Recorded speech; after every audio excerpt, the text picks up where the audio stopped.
Here at ANSA Motors Guyana Inc., we use a standardized 21-point vehicle inspection sheet to check vehicles when they come in for service.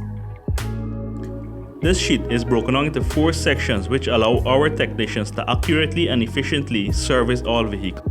We check the function of the horn, clutch, handbrake, washers and wipers, interior lights, exterior lights. We check the availability and condition of the spare tire and the tools. Under the hood, we do a visual check for obvious damage or leaks. We check the engine oil condition before changing it. We also check the fluid level and condition of the transmission fluid, washer reservoir, brake fluid, coolant, belt, and hose. We also check the condition of the air filter and the function of the battery. Under the vehicle, we inspect for leaks and damages with the shock absorbers and exhaust system. The CV joint, drive shaft, U-joint, steering and linkage, front and rear brakes are inspected for wear and the condition.